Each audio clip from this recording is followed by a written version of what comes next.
G'day everyone, welcome to part 3 of the Xray T4 2014 build series.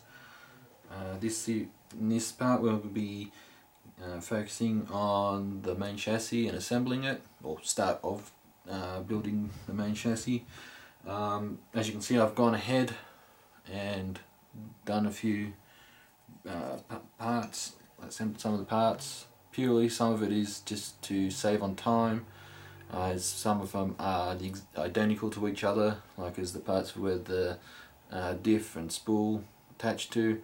I have, however, gone ahead and put the motor mount and part of the lay shaft assembly holder on.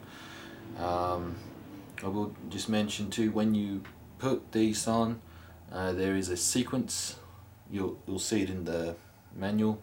There's a sequence in which you tighten these up. One of the things you'll need for this part of the assembly is some thread lock. This is Zap thread lock. It's a hobby grade.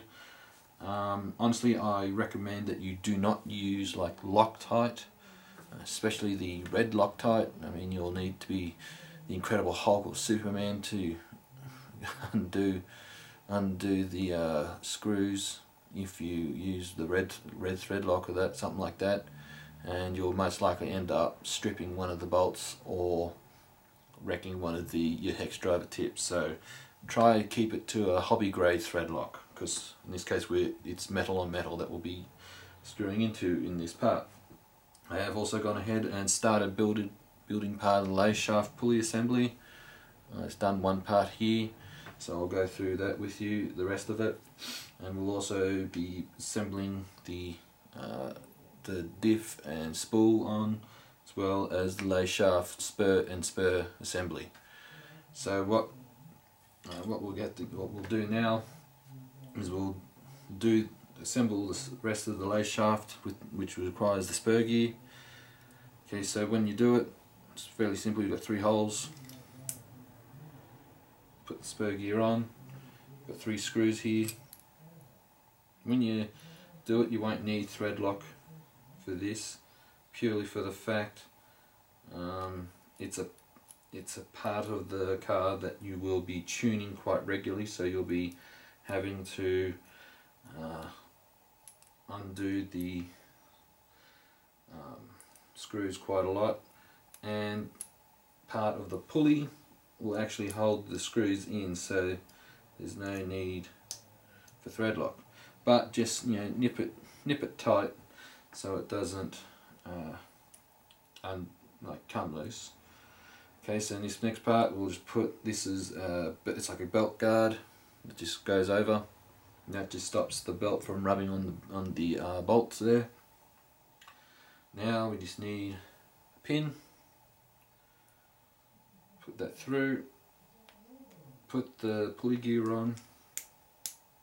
Pretty easy. And carefully with an E-clip attach it on. Just need a pair of pliers. Okay, so that's that. Now next part, we will be putting on part of the rear diff housing. These screws here are pre-thread locked. You don't have to put the thread lock on straight away, then bolt it on for it to dry. You can pre-do it. There's different methods. This is just one of the methods I use.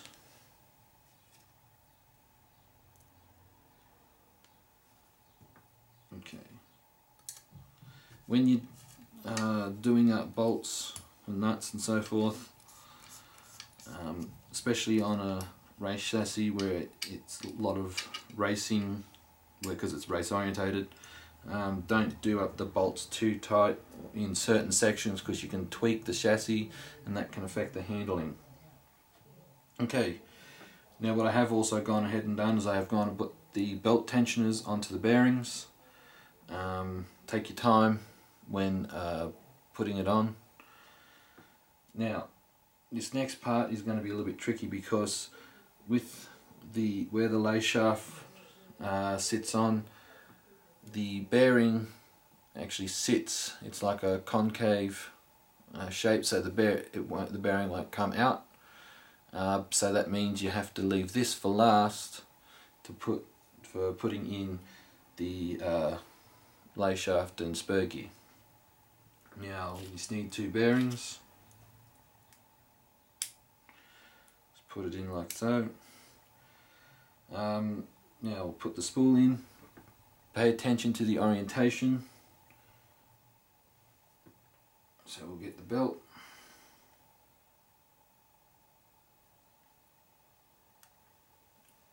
And put it in the appropriate slot for the belt tensioner. I start off with the middle.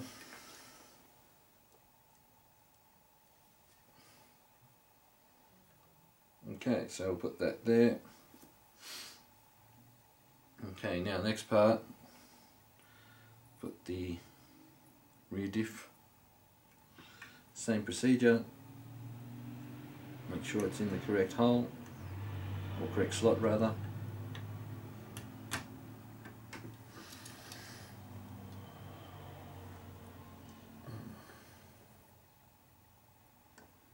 Okay, easy. Now this comes the fun part.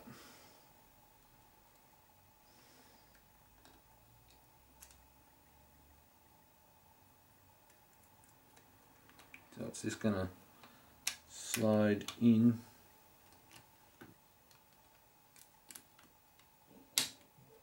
like that.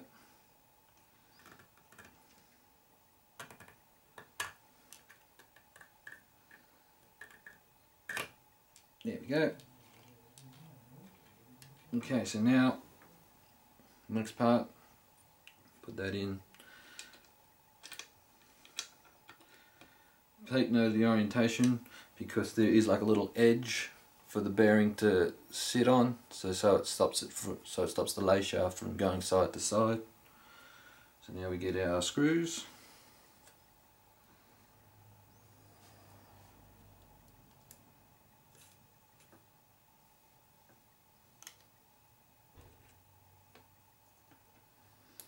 Screw it in.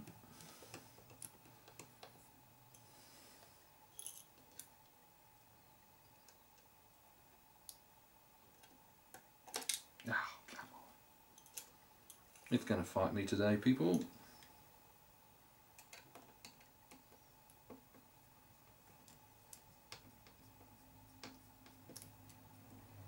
Do it fairly tight, just not stupid tight, because you do want to be able to get it off.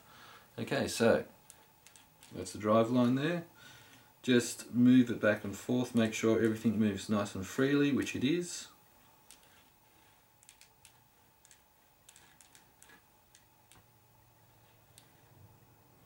Okay, so that's how we want it at this point in time. Now we do have the shock towers here. I have gone ahead and put the CA glue around them to seal them. I went through that earlier on in the series. Okay, so now the next part is we will be attaching the top part. So now we have to pay attention to the orientation of these parts. Okay, so some part you have 2 of each, because they're identical, so it doesn't matter whether they're front or go on the front or the back. Now, if you just give me a quick second, folks, I just got to get my bearings. Okay, so we are looking at the front. Okay. Okay, so that'll sit on top just like that. Now all these bolts are all the same size, which is good. Okay, now a little bit of thread lock, people. Not a lot, because this is also going to be a tuning part of the car, so you don't want too much thread lock. But there is nothing worse than racing and having it come apart on you mid-race.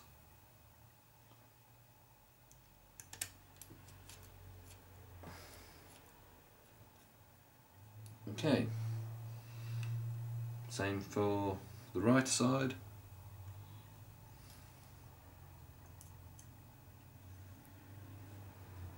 So just place it on.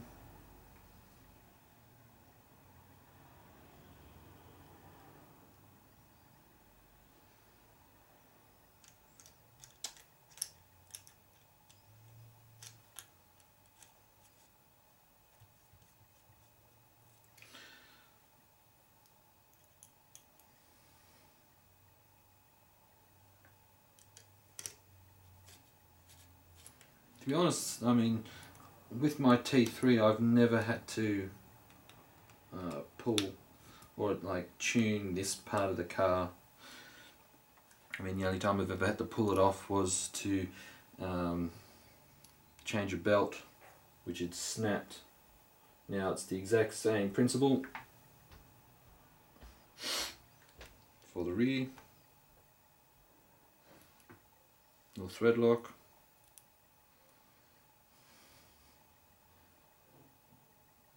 And bear in mind too, people, you can over tighten on metal. So you want it tight, but not too tight, because you can strip aluminium or aluminum if you're from America.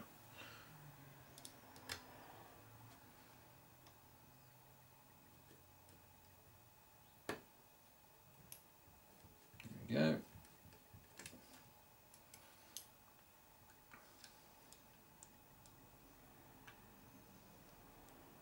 It is fairly straightforward.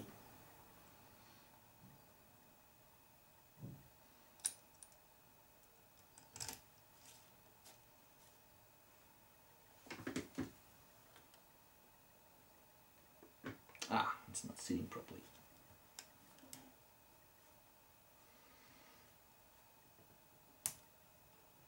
There we go.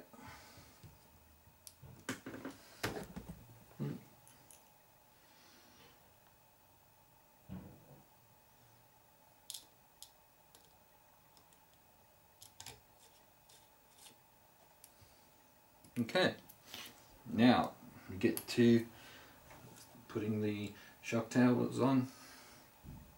Again, people, it's the exact same principle.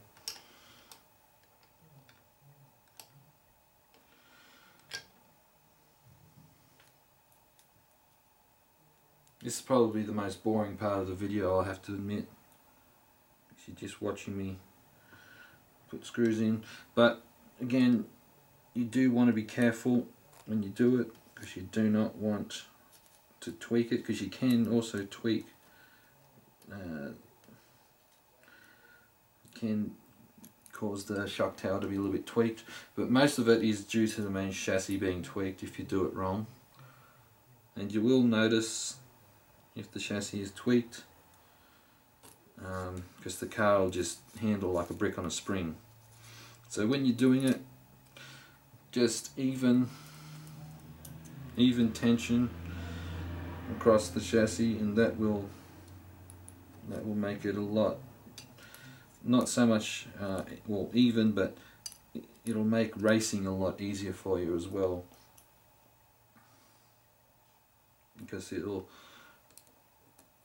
can change springs, you can change tires, you can do a whole multitude of things, and it'll still end up handling terribly, and you'll be wondering, what the hell. Now there is no front or back way for these shock towers. I mean, there is a front and rear shock tower, but I mean there's no way that the shock tower has to go on there. Identical on each side.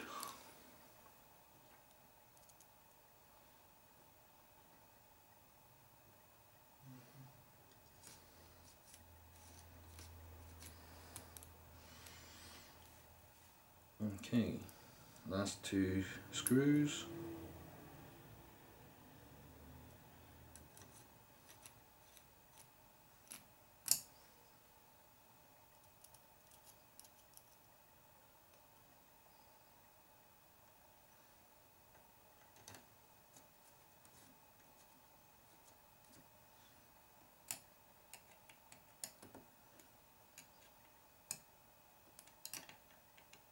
And just make sure that they're nice and tight. Alright folks, that's that part of the build. Stay tuned for part 4, where we start going along with the suspension arms. I'll see you then.